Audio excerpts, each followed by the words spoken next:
नमस्कार दोस्तों, quantum mind के एपिसोड नंबर 30 में मैं डॉक्टर दयानंद उमरे आप सबका स्वागत करता हूं। दोस्तों, आज हम एक ऐसी चीज के बारे में बात करने वाले हैं जो एक चीज आपकी पूरी जिंदगी बदल सकती है। अगर आप मुझसे पूछोगे सर आपको जितनी भी मेथड्स पता है उन मेथड्स में से सबसे अच्छी मेथड या फिर ऐसे कहिए कि सिर्फ एक ही मेथड मुझे सीखनी है तो मैं कौन सी मेथड सीखूं। तो इसीलिए मैं आज का एपिसोड रिकॉर्ड कर रहा हूं। दोस्तों, मेरा पहला क्वेश्चन है कि आपके शरीर को हील कौन करता है।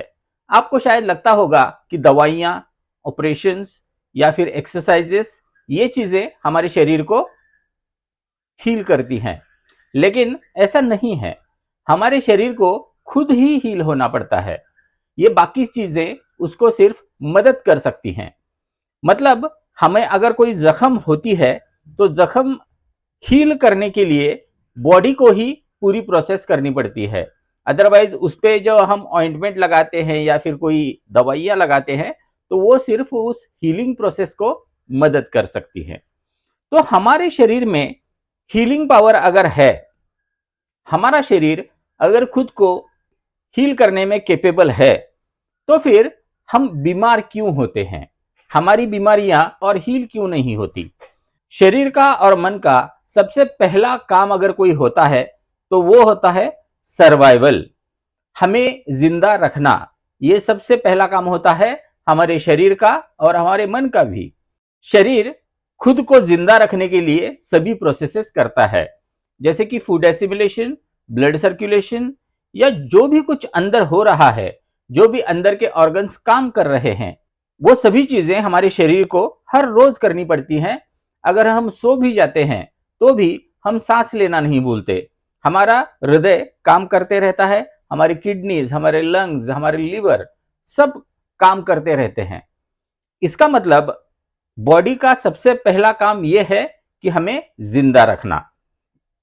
तो इस प्रोसेस से उसे थोड़ी सी अगर मुक्ति दी जाए, थोड़ा सा उसको समय दिया जाए, तो उस समय में बॉडी खुद को हील करना स्टार्ट कर देती है। इसलिए ऐसे बोला जाता है कि मैक्सिमम हीलिंग का काम ये हम जब सोते हैं तब होता है। तो दोस्तों, हम बॉडी की इस एनर्जी का इस्तेमाल करके खुद को हील कर सकते हैं, जरूर कर सकते हैं। हम बॉडी को थोड़ा आराम दे सकते हैं।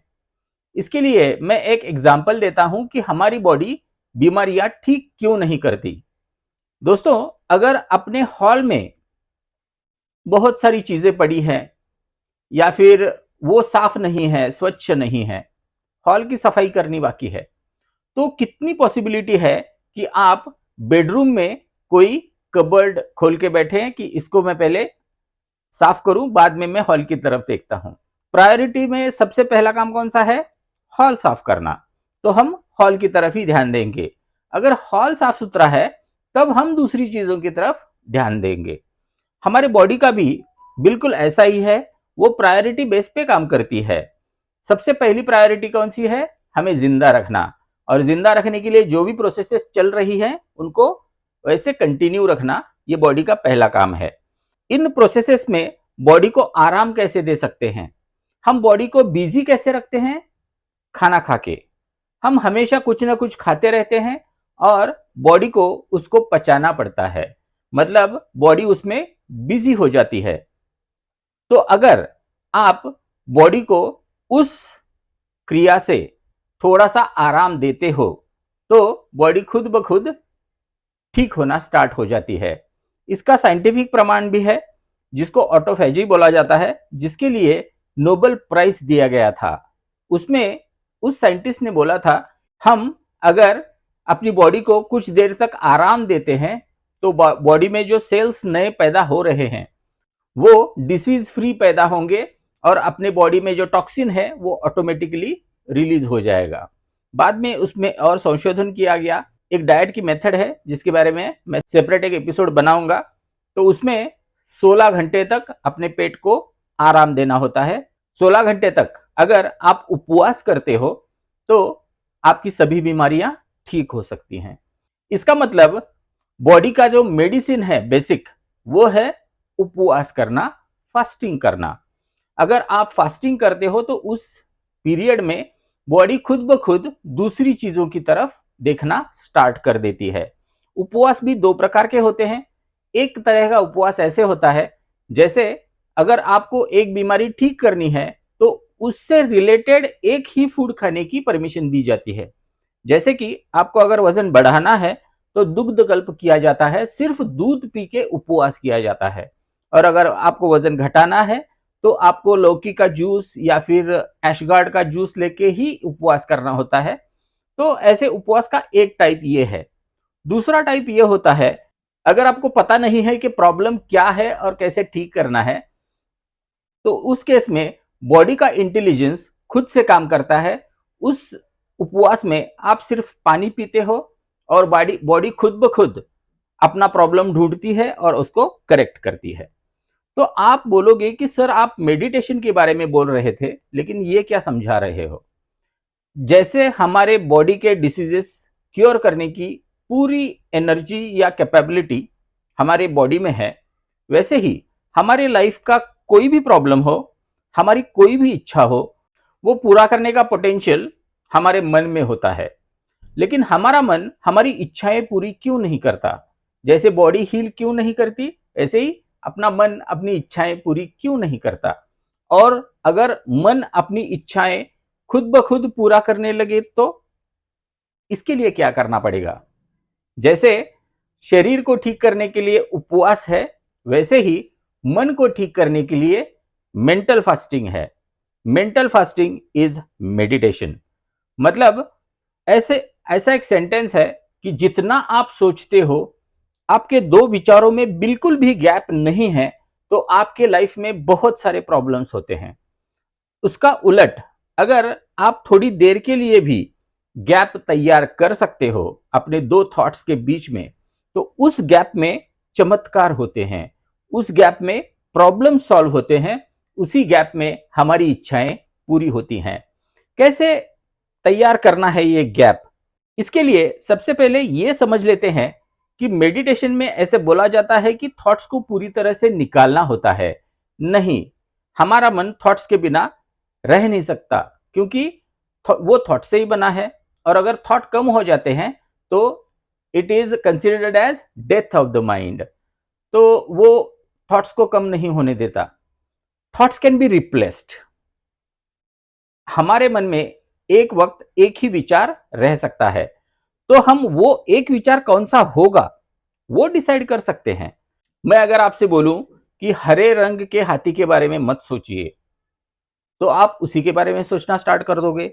ये विचार कब निकल जाएगा? जब मैं लाल रंग के ऊंट के बारे में आपको सोचने के लिए बोलूंगा।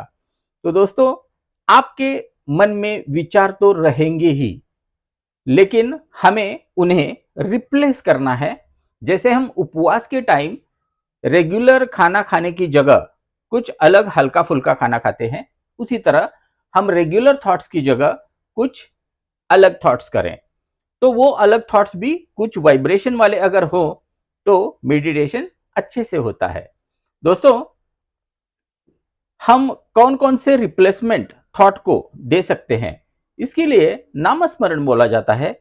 अगर आप भगवान का नाम लेते हो तो जितना कंटिन्यूअसली आप भगवान का नाम लोगे, उतना अपना माइंड ऑक्यूपाइड रहेगा और दूसरे थॉट्स नहीं आएंगे। So find the replacement to the thoughts.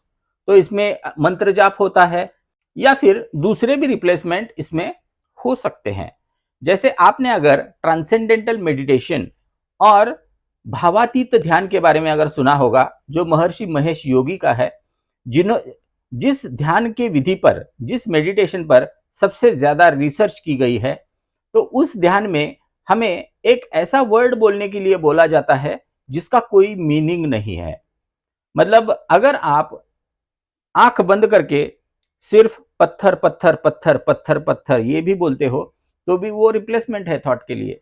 लेकिन पत्थर, इसको कुछ मीनिंग है, और उस मीनिंग के साथ अगर कुछ आपकी मेमोरीज जुड़ी हुई हैं, तो पत्थर बोलते वक्त आपकी वो मेमोरीज इन्वोक हो जाएंगी और मन को खाली रखने का पर्पज जो है, या फिर मन में दूसरे विचार ना लाने का जो पर्पज है, वो फेल हो जाएगा। इसलिए भावातीत ध्यान में या फिर ट्रांसेंडेंटल मेडिटेशन में ऐसे कुछ शब्द दिए जाते हैं, ऐसे कुछ मंत्र दिए जाते हैं जिनका कुछ मीनिंग नहीं होता, जिनके अलग से वाइब्रेशंस होते हैं, उनको 20 मिनट तक हमें बोलना होता है। तो दोस्तों, मेडिटेशन इज मेंटल फास्टिंग। तो दोस्तों, मेडिटेशन के बारे में आपने थोड़ा बहुत अभी जान लिया है। आने वाले एपिसोड्स में हम देखने वाले हैं कि मेडिटेशन का यूज कैसे करते हैं। आपने विजुअलाइजेशन प्रोसेस के बारे में तो सुना होगा, तो उस प्रोसेस में एंटर करने के लिए आपको मेडिटेशन की प्रैक्टिस होना बहुत जरूरी है। तो इसके बारे में और हम बात करेंगे। इस वीडियो का पर्पज ये था कि मेडिटेशन क्या होता है ये आपको समझ में आए, क्योंकि ये इतनी ओवर यूज्ड टर्म है कि हमें लगता है कि ये मेडिटेशन के बारे में और अलग क्या बताएगा, सिर्फ आंख बंद कीजिए और कॉन्सेंट्रेट कीजिए, ऐसा कुछ लोगों को लगता है। इस बारे में भी हम आने वाले एपिसोड्स में बात करेंगे। तो दोस्तों, मैं जाते जाते एक सेंटेंस जो मेडिटेशन के लिए बोला जाता है वो बोल के आज का टॉपिक खत्म कर रहा हूं। ऐसे कहा जाता है, अगर आप आपकी उम्र की जितने मिनट्स, अगर आपकी उम्र 30 साल की है तो हर रोज 30 मिनट तक आप मेडिटेट कर पाओ, और ये भी 43 डेज तक। तो उन 43 डेज में आपके अब जो प्रॉब्लम है, जिस स्टेट में आप मेडिटेशन स्टार्ट कर रहे हो, अभी आपको जो प्रॉब्लम्स है वो 43 डेज के बाद नहीं रहेंगे। तो इतनी ये इफेक्टिव मेथड है। अगर आपको ये वीडियो अच्छा लगा है तो इसको लाइक कीजिए, अपने दोस्तों के साथ, परिवारजनों के साथ शेयर कीजिए, और अगर चैनल को सब्सक्राइब नहीं किया है तो चैनल को सब्सक्राइब जरूर कीजिए, क्योंकि इसके आगे आने वाला जो कंटेंट है वो बहुत ही अलग होने वाला है। तो दोस्तों, आज के लिए इतना ही। फिर मिलते हैं नेक्स्ट एपिसोड में। तब तक थैंक यू।